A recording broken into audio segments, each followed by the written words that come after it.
Honorable Prime Minister Shri Narendra Modi ji to address the gathering.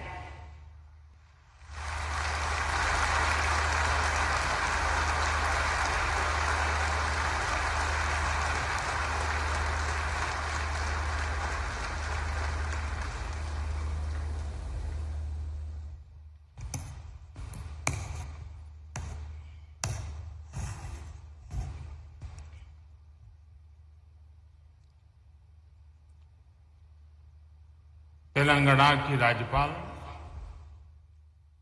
Doctor Tamilisai Soundararajan जी, केंद्रीय मंत्रिपरिषद के मेरे सहयोगी नरेंद्र सिंह जी तोमर, श्री जी कृष्ण रेड्डी जी, इक्रिसेट की डायरेक्टर जनरल और ऑनलाइन माध्यम से देश विदेश से खासकर अफ्रीकी देशों से जुड़े महानुभाव, यहां उपस्थित देवियों और सज्जनों, आज वसंत पंचमी का पावन पर्व है। आज हम ज्ञान की देवी मां सरस्वती की पूजा करते हैं। आप सभी जिस क्षेत्र में हैं, उसका आधार ज्ञान, विज्ञान, इनोवेशन, इन्वेंशन ही है और इसलिए वसंत पंचमी के दिन इस आयोजन का एक विशेष महत्व हो जाए। आप सभी को गोल्डन जुबिली सेलिब्रेशन की बहुत बहुत बधाई।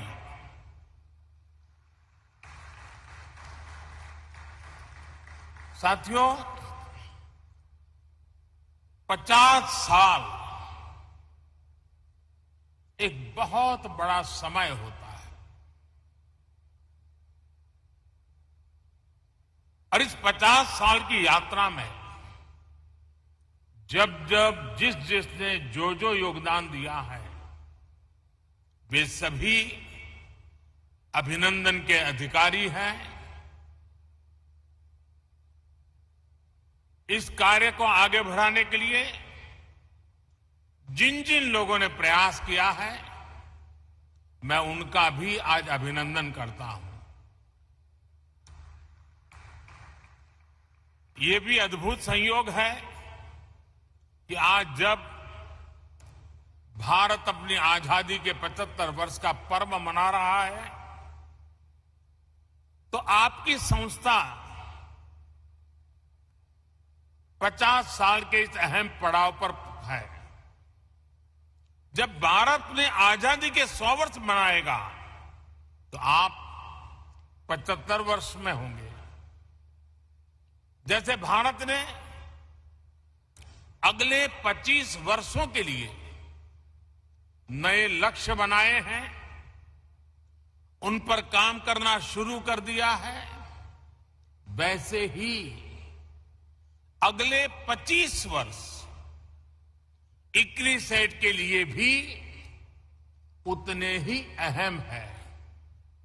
साथियों, आपके पास 5 दशकों का अनुभव है। इन 5 दशकों में आपने भारत सहित दुनिया के एक बड़े हिस्से में कृषि क्षेत्र की मदद की है।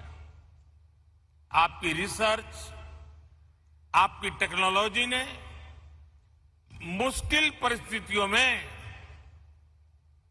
खेती को आसान और सस्टेनेबल बनाया है। अभी मैंने जो टेक्नोलॉजी डिस्प्ले देखा, उसमें इक्रिसेट के प्रयासों की सफलता नजर आती है। पानी और मिट्टी का मैनेजमेंट हो, क्रॉप वैरायटी और प्रोडक्शन प्रैक्टिसेस में सुधार हो, ऑन फार्म डायवर्सिटी में बढ़ोतरी हो,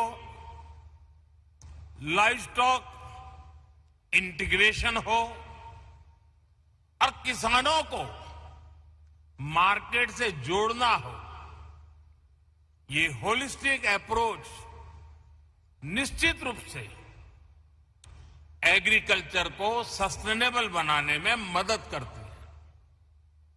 तेलंगाना और आंध्र प्रदेश में दालों, विशेष रूप से चिकपी को लेकर इस क्षेत्र में जो विस्तार हुआ है, उसमें आपका योगदान अहम रहा है। किसानों के साथ इक्रिसेट की यही कोलैबोरेटिव अप्रोच खेती को और सशक्त करेगी, समृद्ध करेगी। आज climate change research facility on planet protection और रैपिड जनरेशन एडवांसमेंट फैसिलिटी के रूप में नई फैसिलिटीज का उद्घाटन हुआ है। ये रिसर्च फैसिलिटीज क्लाइमेट चेंज की चुनौती का सामना करने में कृषि जगत की बहुत मदद करेंगे। और आपको पता होगा, बदलते हुए क्लाइमेट में हमारी एग्रीकल्चर प्रैक्टिसेस में क्या परिवर्तन लाने चाहिए, उसी प्रकार से भारत ने लास्ट एक बहुत बड़ा इनिशिएटिव लिया है कि क्लाइमेट चेंज के कारण जो परिस्थितियां पैदा हुई हैं, नेचुरल कैलेमिटीज आती है, उसमें मानव मृत्यु की चर्चा तो सामने आती है, लेकिन इंफ्रास्ट्रक्चर का जो नुकसान होता है वो पूरी व्यवस्थाओं को चरमरा देता है। और इसलिए भारत सरकार ने क्लाइमेट रेजिस्टेंस वाले इंफ्रास्ट्रक्चर के लिए उस पर चिंतन मनन और योजनाएं बनाने के लिए ग्लोबल लेवल के इंस्टीट्यूट को जन्म दिया है। आज वैसा ही एक काम इस एग्रीकल्चर सेक्टर के लिए हो रहा है। आप सब अभिनंदन के अधिकारी हैं। साथियों, क्लाइमेट चेंज वैसे तो दुनिया की हर आबादी को प्रभावित करता है, लेकिन इससे सबसे ज्यादा प्रभावित लोग वो होते हैं जो समाज के आखिरी पायदान पर होते हैं, जिनके पास रिसोर्सेज की कमी है, जो विकास की सीढ़ी में ऊपर चढ़ने के लिए मेहनत कर रहे हैं। इनमें बड़ी संख्या में हमारे छोटे किसान हैं और भारत में 80-85% किसान छोटे किसान हैं। हमारे छोटे किसान क्लाइमेट चेंज की बात उनके लिए बहुत बड़ा संकट बन जाती है। इसलिए भारत ने क्लाइमेट चैलेंज से निपटने के लिए दुनिया से इस पर विशेष ध्यान देने का आग्रह किया है।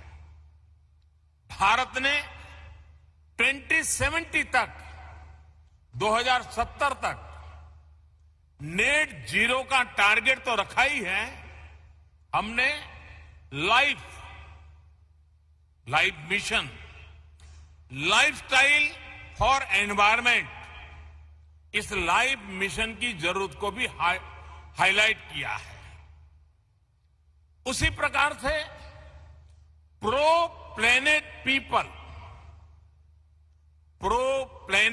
पीपल एक ऐसा मूवमेंट है जो क्लाइमेट चैलेंज से निपटने के लिए हर कम्युनिटी को, हर इंडिविजुअल को क्लाइमेट रिस्पॉन्सिबिलिटी से जोड़ता है। ये सिर्फ बातों तक सीमित नहीं है, बल्कि भारत सरकार के एक्शंस में भी ये रिफ्लेक्ट होता है। बीते सालों के प्रयासों को आगे बढ़ाते हुए इस साल के बजट में क्लाइमेट एक्शन को बहुत अधिक प्राथमिकता दी गई है। ये बजट हर स्तर पर, हर सेक्टर में ग्रीन फ्यूचर के भारत के कमिटमेंट्स को प्रोत्साहित करने वाला है। साथियों, क्लाइमेट और दूसरे फैक्टर्स के कारण भारत की एग्रीकल्चर के सामने जो चुनौतियां हैं, उनसे निपटने में भारत के प्रयासों से आप सभी एक्सपर्ट, साइंटिस्ट, टेक्नीशियंस भली भांति परिचित हैं। आप में से ज्यादातर लोग ये भी जानते हैं कि भारत में 15 एग्रो क्लाइमेट जोन्स हैं।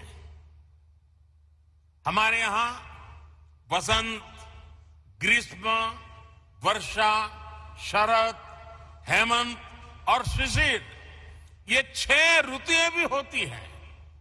यानी हमारे पास एग्रीकल्चर से जुड़ा बहुत विविधता भरा और बहुत प्राचीन अनुभव है। इस अनुभव का लाभ विश्व के अन्य देशों को भी मिले, इसके लिए इक्रिसेट जैसे संस्थाओं को भी अपने प्रयास बढ़ाने होंगे। आज हम देश के करीब 170 डिस्ट्रिक्ट्स में ड्राउट प्रूफिंग के समाधान दे रहे हैं। क्लाइमेट चैलेंज से अपने किसानों को बचाने के लिए हमारा फोकस बैक टू बेसिक और मार्च टू फ्यूचर दोनों के फ्यूजन पर है। हमारा फोकस देश के उन 80% से अधिक छोटे किसानों पर है जिनको हमारी सबसे अधिक जरूरत है। इस बजट में भी आपने नोट किया होगा कि नेचुरल फार्मिंग और डिजिटल एग्रीकल्चर पर अभूतपूर्व बल दिया गया है। एक तरफ हम मिलेट्स, मोटे अनाज का दायरा बढ़ाने पर फोकस कर रहे हैं, केमिकल फ्री खेती पर बल दे रहे हैं, तो वहीं दूसरी तरफ सोलर पंप से लेकर किसान ड्रोन्स तक की खेती में आधुनिक टेक्नोलॉजी को प्रोत्साहित कर रहे हैं। आजादी के अमृतकाल यानी आने वाले 25 वर्ष के लिए एग्रीकल्चर ग्रोथ के लिए हमारे विजन का ये बहुत अहम हिस्सा है। साथियों, बदलते हुए भारत का एक महत्वपूर्ण पक्ष है डिजिटल एग्रीकल्चर। यह हमारा फ्यूचर है और इसमें भारत के टैलेंटेड युवा बहुत बेहतरीन काम कर सकते हैं। डिजिटल टेक्नोलॉजी से कैसे हम किसान को एम्पावर कर सकते हैं, इसके लिए भारत में प्रयास निरंतर बढ़ रहे हैं। क्रॉप असेसमेंट हो, लैंड रिकॉर्ड्स का डिजिटाइजेशन हो, ड्रोन के माध्यम से इंसेक्टिसाइड्स और न्यूट्रिएंट्स की स्प्रेइंग हो, ऐसी अनेक सर्विसेज में टेक्नोलॉजी का उपयोग, आर्टिफिशियल इंटेलिजेंस का उपयोग बढ़ाया जा रहा है। किसानों को सस्ती और हाई टेक सर्विस देने के लिए एग्रीकल्चर रिसर्च से जुड़े इकोसिस्टम्स और प्राइवेट एग्रीटेक प्लेयर्स के साथ मिलकर के काम हो रहा है। सिंचाई के अभाव वाले इलाकों में किसानों को बेहतर बीज, ज्यादा पैदावार, पानी के मैनेजमेंट को लेकर आईसीएआर और इक्रिसैट की पार्टनरशिप सफल रही है। इस सक्सेस को डिजिटल एग्रीकल्चर में भी विस्तार दिया जा सकता है। साथियों, आजादी के अमृत काल में हम हायर एग्रीकल्चर ग्रोथ पर फोकस के साथ ही इंक्लूसिव ग्रोथ को भी प्राथमिकता दे रहे हैं। आप सब जानते हैं कि कृषि के क्षेत्र में महिलाओं का योगदान बहुत अहम है। उन्हें सब प्रकार की मदद देने के लिए स्वयं सहायता समूहों के माध्यम से भी प्रयास किया जा रहा है। खेती में देश की एक बहुत बड़ी आबादी को गरीबी से बाहर निकालकर बेहतर लाइफस्टाइल की तरफ ले जाने का पोटेंशियल है। ये अमृतकाल कठिन भौगोलिक परिस्थितियों में खेती करने वाले किसानों को कठिनाइयों से बाहर निकालने के नए माध्यम भी मुहैया कराएगा। हमने देखा है सिंचाई के अभाव में देश का एक बहुत बड़ा हिस्सा ग्रीन रेवोल्यूशन का हिस्सा नहीं बन पाया था। अब हम दोहरी रणनीति पर काम कर रहे हैं। एक तरफ हम वाटर कंजर्वेशन के माध्यम से नदियों को जोड़कर एक बड़े क्षेत्र को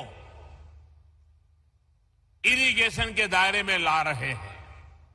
और अभी जब मैं प्रारंभ में यहां के सारे अचीवमेंट्स को देख रहा था तो उसमें बुंदेलखंड में किस प्रकार से पानी के प्रबंधन को और पर ड्रॉप मोर क्रॉप के मिशन को सफल करने के लिए कैसे सफलता पाई है, उसका विस्तार से वर्णन मेरे सामने साइंटिस्ट कर रहे थे। वहीं दूसरी तरफ हम कम सिंचित क्षेत्रों में वाटर यूज एफिशिएंसी बढ़ाने के लिए माइक्रो इरिगेशन पर जोर दे रहे हैं। जिन फसलों को पानी की जरूरत कम होती है और जो पानी की कमी से प्रभावित नहीं होती, उन्हें भी आधुनिक वैरायटी के विकास से प्रोत्साहन दिया जा रहा है। खाने के तेल में आत्मनिर्भरता के लिए जो नेशनल मिशन हमने शुरू किया है, वो भी हमारी नई अप्रोच को दिखाता है। आने वाले 5 सालों में हमारा लक्ष्य पाम ऑयल एरिया में 6.5 लाख हेक्टेयर की वृद्धि करने का है। इसके लिए भारत सरकार किसानों को हर स्तर पर मदद दे रहा है। तेलंगाना और आंध्र प्रदेश के किसानों के लिए भी ये मिशन बहुत लाभकारी होगा। मुझे बताया गया है कि तेलंगाना के किसानों ने पाम ऑयल की प्लांटेशन से जुड़े बड़े लक्ष्य रखे हैं।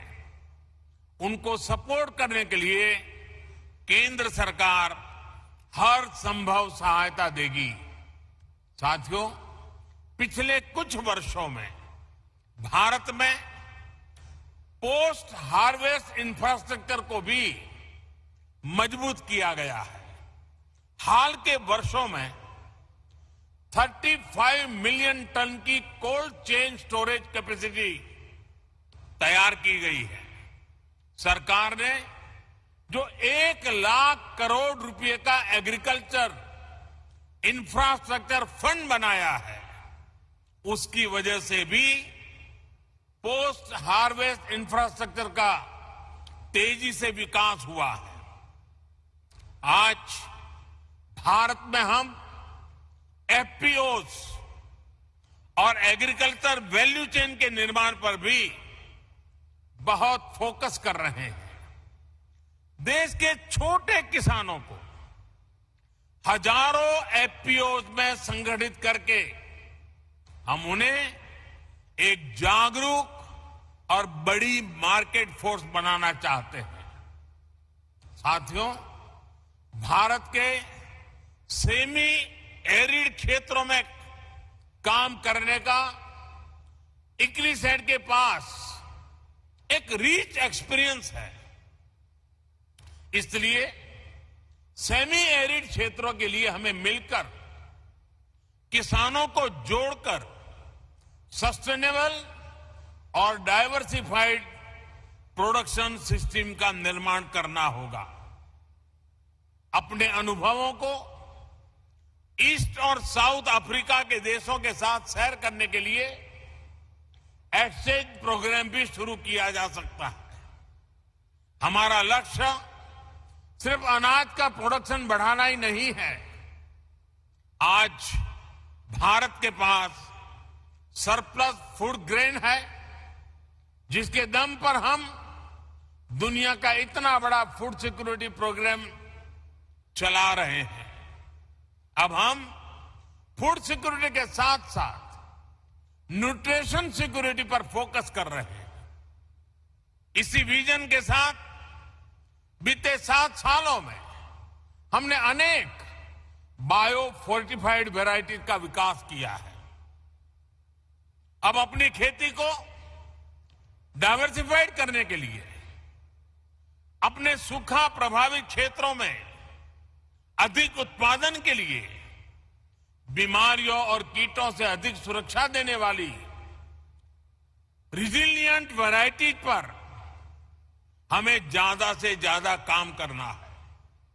साथियों, इक्रिसेट, आईसीएआर और एग्रीकल्चर यूनिवर्सिटी के साथ मिलकर एक और इनिशिएटिव पर काम कर सकता है। ये क्षेत्र है बायोफ्यूल का। आप तो स्वीट सोरगम उस पर काम करते रहे हैं। आप ऐसे बीज तैयार कर सकते हैं जिससे सूखा प्रभावित किसान या कम जमीन वाले किसान अधिक बायोफ्यूल देने वाली फसलें उगा सकें। बीजों की प्रभावी डिलीवरी कैसे हो, उनके प्रति विश्वास कैसे पैदा हो, इसको लेकर भी मिलकर हम सबको साथ मिलकर के काम करने की जरूरत है। साथियों, मेरा विश्वास है कि आप जैसे इनोवेटिव माइंड्स की मदद से, पीपल्स पार्टिसिपेशन से और सोसाइटी के कमिटमेंट से हम एग्रीकल्चर से जुड़ी तमाम चुनौतियों पर विजय प्राप्त कर पाएंगे। भारत और दुनिया के किसानों का जीवन बेहतर बनाने में आप ज्यादा समर्थ हो, बेहतर से बेहतर टेक्नोलॉजिकल सॉल्यूशन देते रहें।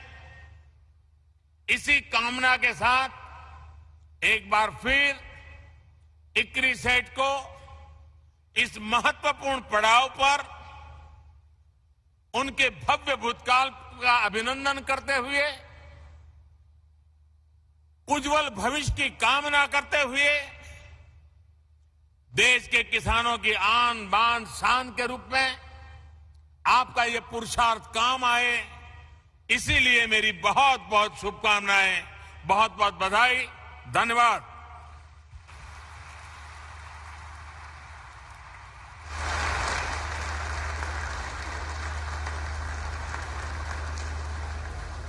Thank you very much, sir, for your encouraging and inspiring words. I take this privilege to thank you on behalf of whole ICRISAT.